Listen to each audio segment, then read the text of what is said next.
Good afternoon. I'd like to inform my audience about the types of depression, the effects they have, and possible options for treatment and care. Depression is a serious condition that affects millions of people of all ages every day. It was the winter of 2007. I was in Kuwait, away from my family and friends. I felt like I didn't care about much. I never wanted to do anything. Often after work, I would just lie around the house and watch TV. This was very different, as normally I'm a very active man, playing many sports. I had heard many stories growing up over the years. Living in Maine, you could see attitudes and people change before your eyes when the first snow hit. The winter season was among you. I had never experienced anything like this before, so it was frightening. I had been away from my family before, many times over 20 years with the military, but this time it was different. I wasn't being forced away from my family. I had volunteered to be here.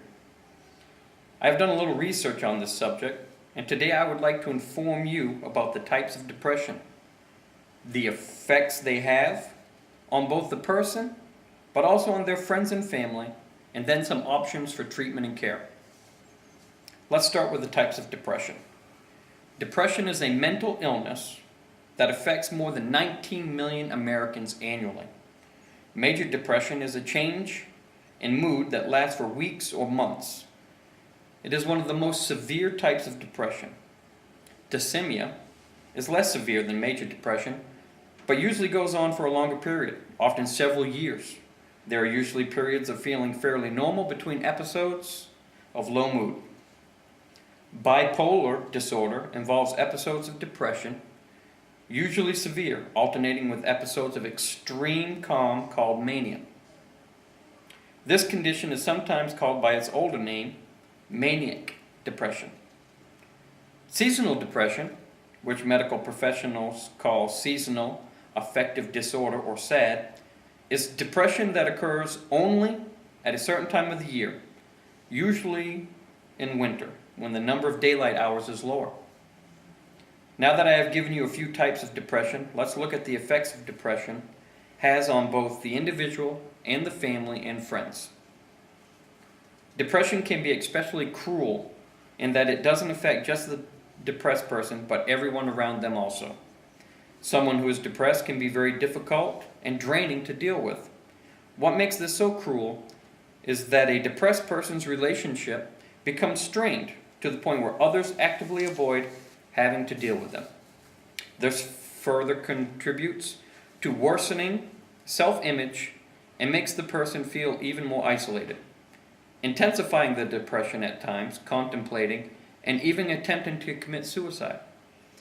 If you're getting an idea that depression is exceedingly heinous illness, preventing those it afflicts with finding treatment, this plunging them into ever deeper isolation, then you understand just how horrid the illness is. No other disease, physical or mental, reinforces and feeds itself as depression does. Now that we have seen some effects of depression, let's look at some of the types of treatments for this. Clinical depression is characterized by a depressed or sad mood, fatigue, sleep problems, apathy, and feelings of guilt or worthlessness.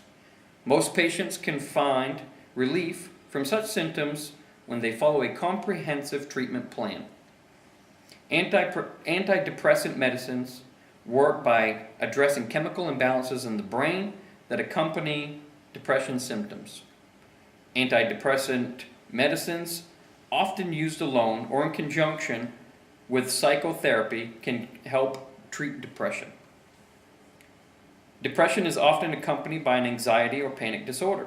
If anxiety causes such troubles, symptoms as to exacerbate depression, an anti-anxiety medication may be suggested. For patients with severe clinical depression or those who are suicidal, inpatient treatment may be warranted. Inpatient programs consist of around-the-clock care and monitoring, along with some combination of the aforementioned treatments. Now that we have seen that depression affects millions of Americans and their families, we are fortunate to have both medicines and therapy to assist in the treatment of this illness. I was lucky enough to just decide to fly my family over, and things immediately got better for me. I am not sure at this time if this was a one-time occurrence. I do know that it left me feeling terrible. I know what to watch for now, both in myself and in my friends, and I know how to seek help should I or my friends require it. Thank you.